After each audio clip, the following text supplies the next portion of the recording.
Hey, folks, and welcome to another episode of the Lonesome Cowboy Podcast. And today I have a lady that I've come to know a little bit because of my involvement and a membership with Folk Ontario, now Folk Canada. And this is Rosalyn Dennett, the CEO thereof. How are you, Roz? How you doing? I'm doing very well, Brian. Nice to see you. Good stuff. I'm glad you're here. So, when I saw CEO in your title, I thought, oh yeah, that's cool. Someone with a biz head. And then I started to do a little deep dive into who you were, and then I went, wow, look at this. Roz is the real deal. You got a hell of a root sound, Rosalind. Like, holy cow, I want to play with you. Oh, that's very kind. I will clarify it's a and this is small potatoes, but it is executive director, not CEO. I feel like Okay, CEO sorry. is like the next, Oh, that's like the overlord looking the over the the penultimate. yeah. I have to have somewhere to aspire toward, right? Oh yeah, sorry. Yes. Yes, I'm currently the executive director of Folk Canada, which is the organization formerly known as Folk Music Ontario and Folk Music Canada. Exactly. So, fiddle playing, which you're so awesome at. Ah. Did it start as a violin, as it was a classical, and then you discovered fiddle and the roots music, or how does it work? Oh, that poor instrument has never been called a violin by anyone, I don't think. It has been a fiddle since it was born. There you go. Yeah, I grew up in a very musical family. So my dad was actually the first drummer for the band Prairie Oyster. That was his high school band, So when he was growing up in he played with um uh my God, that's terrible. Russell and Keith. Well, Russell and Russell, Keith yeah. went to high school. He went to yeah. So the three Uh, of them went to high school together. They had a bunch of different names. I think they were yeah, they had a bunch of yeah. King City Slickers, I think was one of Oh the yeah, yeah. the names of the group. But yeah, they had a yeah, they were playing together since they were young, and that band went on to become Prairie Oyster. And yeah, and he was also really involved in just like folk music in general. Cool. And so he plays Irish drum, like the baran, Yeah. as well as various percussion instruments. And has a voice of an angel. I mean, rarely uses it, but wonderful singer. Nice. And my mom got into, she plays classical as well as different folk styles. But she also got really into Celtic music, and that's really how they, kind of connected, was through like a shared love of Celtic music and like Irish traditional music. So I grew up around like I was the kitchen party brat, like I grew Cool. up with people jamming all over the house into the wee hours of the night at all times, and really kind of immersed in a lot of different styles of music. And we also have I grew up in Winnipeg, Manitoba, so we have uh, a pretty deep tradition and history of folk music in Winnipeg. As long as I can remember, I went to the Winnipeg Folk Festival, so really saw a bunch of different styles of folk music and trad music and all sorts of forms. So yeah, right off the hop. And I also can't read music. I'm like, I cannot, I have like Don't read the forms little of black dyslexia dots. that are so embedded in my brain. Like there's no Uh-huh. way for me to even Yeah. attempt. So yeah. So always learning by ear, but like always just wanting to be a fiddle player. And Hmm. so yeah. So to answer your question, it's always been a fiddle. Yeah. Okay. So I do have a question. I just thought of it because I watched the video of you and the gentleman playing the banjo, and you were on a stage, and it was a fantastic tune. It was just that real high, lonesome stuff, and I just love that kind of sound. And, would that be safe to say that's a significant other or just a band member? Well, I don't know. I've played with a lot of banjo players, let me tell you. This guy had long hair, a bit of You mustache, know? a bit of beard. Yeah, yeah, yeah. Yeah, and that describes a few of them. Yeah, so probably the video you're referring to is an opportunity I had to perform. This was like right in the middle of lockdown. Uh Oh, okay. and and we were doing it was for OMIC, which is Ottawa Music Industry Coalition. Um, they did a really cool series at the Shankman Arts Center where they had basically performers perform for no audience in these kind of beautiful empty halls, but with superb sound and camera and Sure. the whole nines. And yes, the person I'm playing with in that video is Rob McLaren, who is my Ah, husband and a excellent banjo player and steel and guitar and really just anything with strings on it. He plays those in a guys. band called Union Duke, and Nice. he also plays in the Barrel Boys and Oh, all Barrel sorts Boys. of They just played here a little while yeah. ago in Sault Ste. Marie not too long ago. Oh, very Yeah. nice. Yeah, so he's the Yeah. banjo player for them. Yeah, and so yeah, he plays in all sorts of stuff. And we met through playing music together. So we used to play in Ken Whiteley's band Oh, together for a cool. while, and we had Nice. our own string band. So Yeah. we met through playing music. Yeah. Ken's been on the show too. That's awesome. So, Nice. interestingly enough, and I was thinking about this today, and I said, well, what a great person to ask is somebody like Rosalind. What do you think's caused the upswing in this roots and folk kind of sound that people seem to be clamoring for? When you got artists like Sierra Farrell, who's just, uh, uh, um, going hot on the heels of good old pop stars there, that kind of stuff. I've always felt there was a void and it needed filling, but how do you? What's your thoughts on why this became such popular where, it almost makes pop music just kind of goes to one side kind of thing? Yeah, I think I can sum up the origins of it in about 5 words, which is oh brother, where art thou? Ah, That was ha, like it ha. was Well in said. terms of in terms of the influence of like that like old time bluegrass Americana Yeah, kind of sound in popular music. And when I say popular music, let's just take out the idea of like the EDM dance Hot 103 kind of stuff. And it's, popular music. I'm talking about, stuff that might be played on the CBC or sure. is in the kind of general cultural zeitgeist at the moment. Yeah. Um, yeah, that to me was the big turning point when this kind of music was reintroduced because it cycles through, right? It cycles Yeah. certainly, there's been like these different kind of folk revival eras. Hmm. But I think it kind of entered into more of the mainstream through people discovering it through that soundtrack.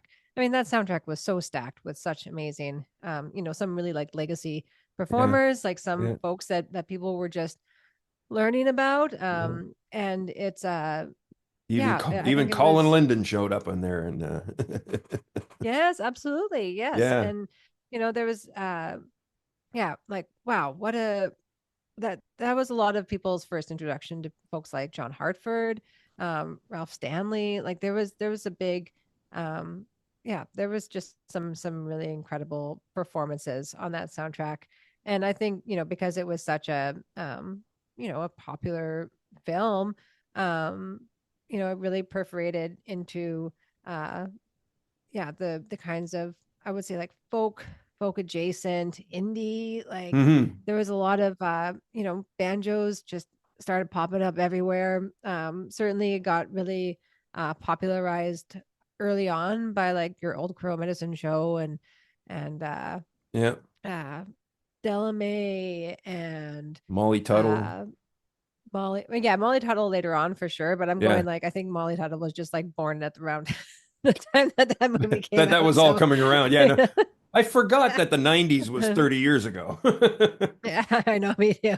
It's a yeah, it was a big cultural moment, I think. And so, yeah, so you have these these bands starting to incorporate these like old timey instruments and elements into their music. And then yeah, and then it just really took off when Americana kind of solidified itself as more of a popular genre and really kind of an alternative for folks who maybe weren't into the whatever country music became. I'm gonna start being that like then getting into those rants of back in my day, country music meant something. But it is, country music had a really big shift. So what we It did. call, what you would have called country music 30, 40, 50 years ago is now like, yeah, trad roots Americana, Yeah. Yeah. something like that, Yeah. Western swing, that sort of thing. And, what is country music now is like pop rock, I Yeah. would say. Yeah. Well, I interviewed the guys for another show from Blackie and the Rodeo Kings, and they all pointed to Tom Wilson, his theory that the Americana was started by the band. So Americana is actually started by four Canadians and an American. Yeah. Yeah. Well, yeah. And, And they traveled they that highway, he says, at Southern Ontario that went into a certain spot, and he says, and they just kept feeding it back and forth. 100%. Yeah. No, Yeah. that's, and, yeah, Sylvia Tyson's, work too. Like Oh yeah. there's a lot of Canadian folks that really, um, yeah, that really influenced the Americana sound, Yes. Big time. ironically enough. Yeah. But I also think it goes in cycles, because if you were, listening to the radio in the 90s, like the big thing was like the Cape Breton music was Yeah. massive, Ashley like you think McIsaac back and to all that those guys. time, Yeah. Ashley McIsaac, and yeah, Yeah. absolutely, Barra Spirit of the McNeil's, all that West, fun great stuff. Yeah. Barry McNeil, Great Big Sea, Yeah. so you had this really big kind of like Celtic Yeah. influence, and that was kind of permeating a lot of the popular music at the time too. So, I Hmm. think some of it, I think, is cyclical in ways. Yeah. I was having a conversation yesterday, day before yesterday, with a couple of musician friends of mine. You may know them. Not that I'm trying to throw names around. Mm. Duncan Fremlin and John or Douglas Cameron. So from Whiskey Jack. And Yes. we were having lunch together, and we were actually sitting there going, how does a musician actually do it? You know, they were in town for a show on Wednesday, and he says, how do they actually do it? Because how do they make a living? Because everybody's putting out music. How do you know who's who and who's what? And there's just a plethora. Are the days of a full-time musician numbered or over? Because I know in my experience, a lot of people they got that, and then they have the music, you know. Yeah. It just seems to be, it's almost like the curtain fell and everybody ran in. And yeah, so what kind of challenges, I mean, how does an artist overcome that to stand out from a crowd that's growing constantly? Yeah. So, and this is you know, a question that uh I think about every single hour of every single day. Yeah, Right. in your It's job, a it's a yes. really yeah, it's a really big one. And in personal life, like my it's a personal as well as a professional question, I think. And it's yeah, I have some comments on that. I don't think I have the answer to it, but I have some comments on it. Hmm. Um, it's it's difficult. It's much more difficult than it's ever been. Some things are much easier than they've ever been. So there's a give and a take, right? So Yes. something like releasing a record, it's much easier to release a record now than it's ever been. You can Hmm. get your record on the same platform as the biggest stars in the world, put it out there, have it available anywhere in the world, to listen to for, you know, $50. If you wanted to spend that amount, you can also spend way more than Well, that. yeah, I get it. Um, but you can record into your device or wherever it is, like the the barrier of entry into the music industry is, I think, the lowest that Yeah. it's ever been. um but with that comes the fact that now you have a completely oversaturated market, and there's the opportunities to make a living, and not even a living, just like some revenue, are so greatly diminished, right? Yeah. Um, and it's set up against artists. It's set up against independent artists, Yes.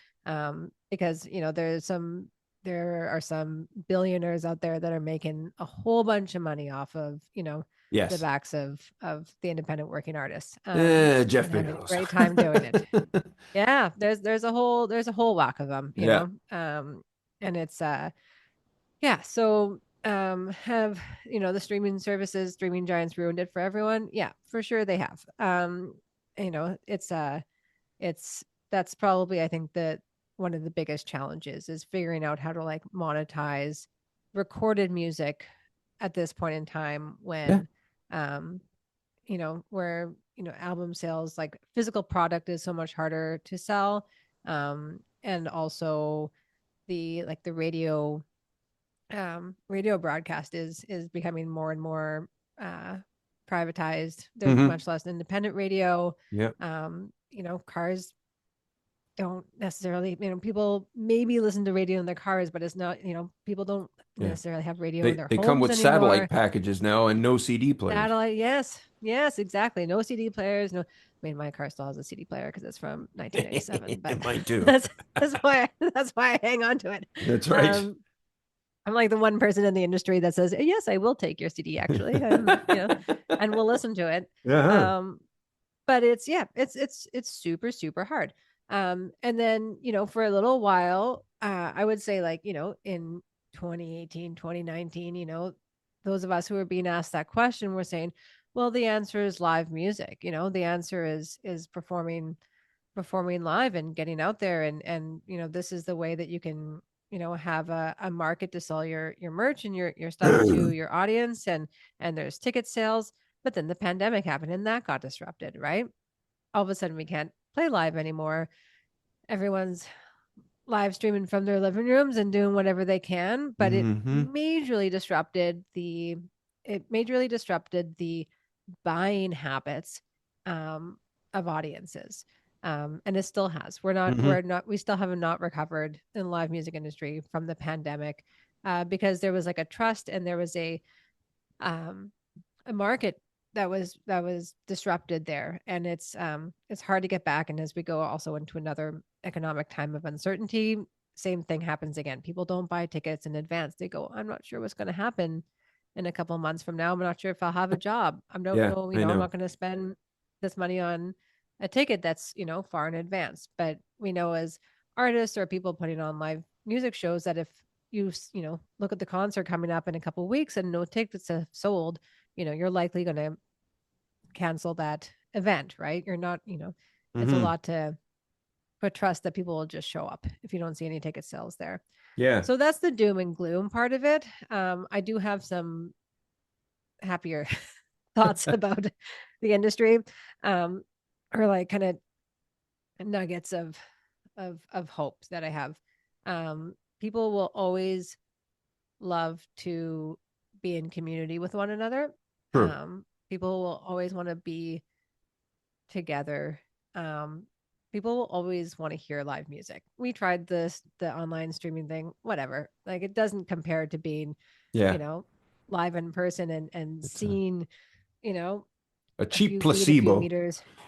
Yeah, yeah. No, it doesn't. It really doesn't cut it, right? Yeah. It worked for what we did our best with what we had, but it doesn't make up for feeling the bass rumble in your chest and all the feelings that you have of being in a spontaneous moment with other people, in community together. So, and that's the one thing that the robots can't take away from us either. Not to put on a tinfoil hat or anything, but Yeah, yeah, yeah. seriously, in this time of AI, when you can type two words into your computer and someone will write a song that honestly could be played on any of the radio stations playing popular music right now, like, it's it's nuts. So the one thing that they can't take away from us is being together, and Yeah. our love of making music together for people. Um, and that can spur a lot of things, because ultimately, um, my piece of advice for people that are wondering, like, how do you do it? How do you make a go of it? Um, my first question would be, like, where, you know, like, identifying what your goals are. And Yeah. identifying your goals are really, actually, that's a lot more difficult than it sounds, because your goals, my goal is to be a musician. But, really thinking about the parts of being a musician, the parts of being an artist that, like, fill up your soul and make you really happy. A lot of times you have to do it for a while to figure out what those parts are. Hmm. And then, making your plan to try and achieve those goals, but doing it by also, like the next question I would ask is like, who is your audience and who are the people that you want to reach with Yeah. your music? Um, for, for quite a lot of people, um, the goal isn't to become like a worldwide famous, become the next Taylor Swift or become, a super celebrity. Yeah. The goal is to be heard, to have fun, to make music with other people, to get to have the opportunity to make music with people you admire.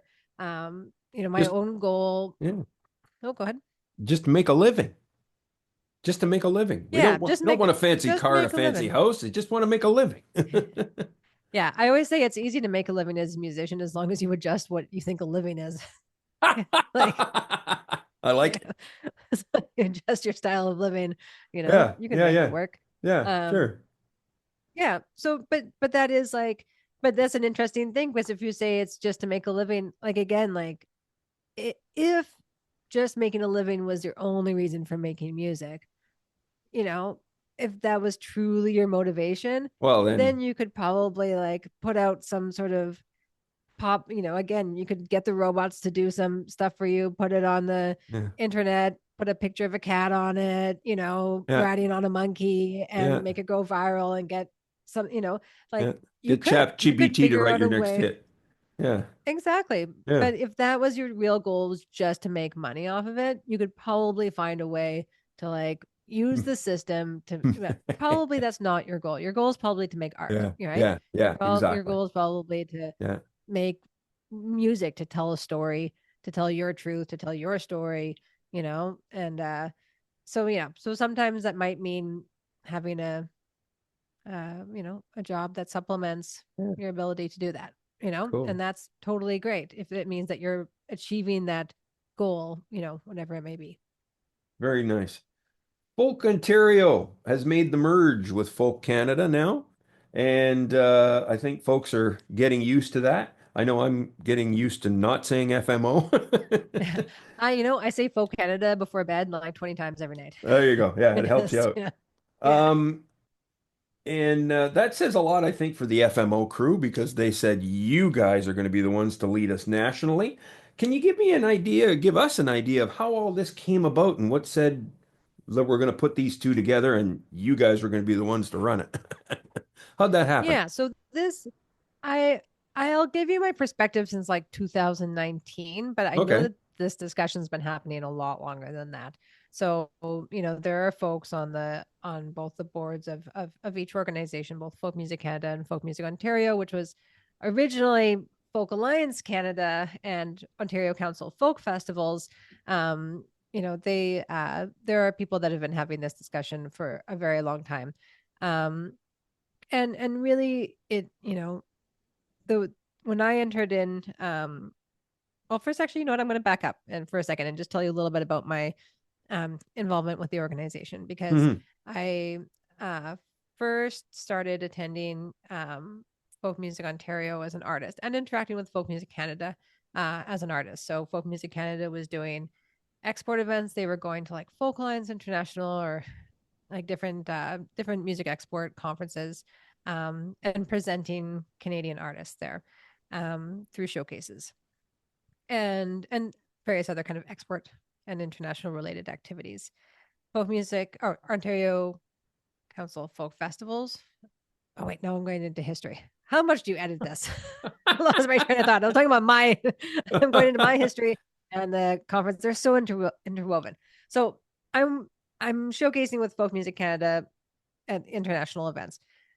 Folk Music Ontario, they're running an annual conference in Ontario. I attend. I'm an artist living in Winnipeg. I attend my first conference in, I don't know, I want to say 2000, somewhere between 2008, 2010. And it was the conference in, I think, Niagara Falls, or maybe the year before that in Ottawa. Um, but it was a while ago. Attended the conference, made lifelong relationships and friends. Was like, this is it. This is my community. These are my people. Joined as a member, went back to the conference every year. When I began working in the music industry, I started, attending as like an industry person doing, panels and sponsoring stuff, putting on showcases of my own, involved in that way. I think around 2018, I want to say, I joined 2017 or 2018. I joined FMO. I got elected to the board of directors. Nice. So I was on the board for a couple terms, and then came on as interim staff to help um, fill the space when the executive director left, and then um, yeah, went through the whole process, did my interviews and all the things, and ended up landing in the role as executive director. Um, so I've been a part of the community for a very long time, but only in like the staff position for the last 3 years. In 2019, three organizations got together. So it was Folk Music Canada, Folk Music Ontario, and the Canadian Folk Music Awards.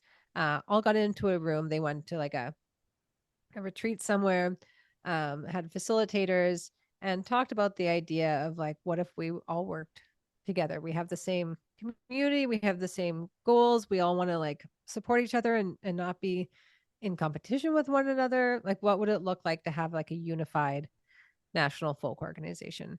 Um, and yeah, CFMA's left that process pretty early because it was pretty apparent that Folk Music Canada and Folk Music Ontario, as like two arts service organizations, needed to like sort some stuff out there in order to make the process easier. And then, a whole pandemic happened, and it took a long time. It was Yeah. one of those kinds of conversations. We're member driven, uh, not for profit uh, organization. So, things don't happen without the members' approval, without the members' involvement. And so 2019, we had a huge town hall where we got, yeah, a bunch of feedback from the community. If you weren't at the town hall in person, we did a big survey as well to collect all that information. Um, and when, after things kind of stalled out during the pandemic, we went back to those surveys and kind of looked and said like what is the reason? Why are we doing this? Like it was a lot of work, and it was a lot of meetings and such, and really it came down to like, how are we, like, people want this. We're seeing it over and over again that people don't want to be a member of like five different folk music organizations. It's a lot. We're talking Yeah. about members' money, we're talking about members' attention, and attention is money, and time is money, Hmm. and money is money. So at the end of the day, like, it's it's Canada's folk music sector. It's a large, robust, beautiful sector of music, but it is a sector of the music industry, and it's a sector of the music industry in Canada. So, to try and, uh, yeah, compete for their attention and compete for their time and money, um, is not really what people were saying that they wanted. They would rather, yeah, they would rather have one organization with the same goals Hmm. that are serving them.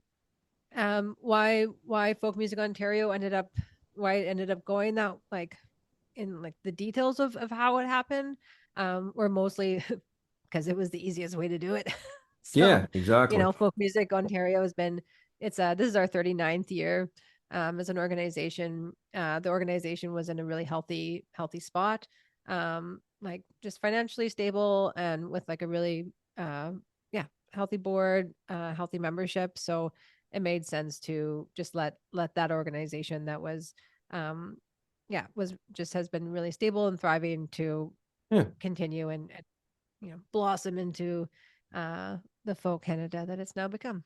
And a And fine that being job. said, too, Folk Music Canada, the board members also um, joined our board. So we merged our boards of directors. Cool. That's very cool.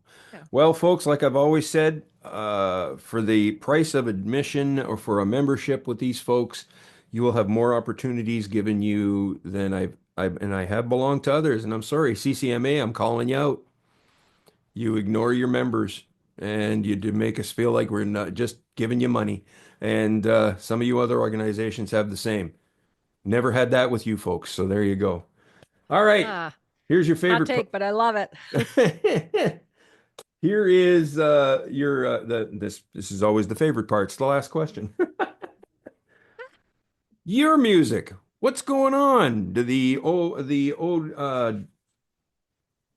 Oh My Darlings and Mhm. what's going on with Rosalyn Dennett? Do you got any projects coming up? New Oh my goodness. shows? Ah, great question. Uh I mean the short answer is no, but the long answer is maybe sometime. Okay, So yeah, I played with yeah, Oh My Darling was kind of like my main writing and touring outfit for a long time.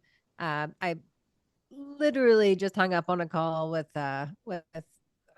lead singer Vanessa Kuzina right before I talked to you. So yeah, we're all very much like in touch good. and good pals. But yeah, nothing too immediately in the future.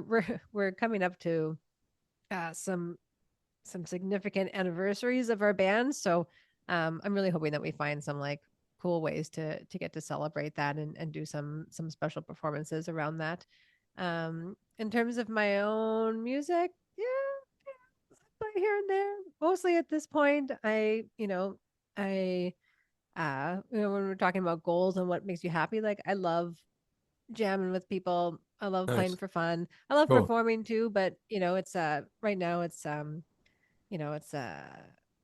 more like just playing music in community is what is available to me right now.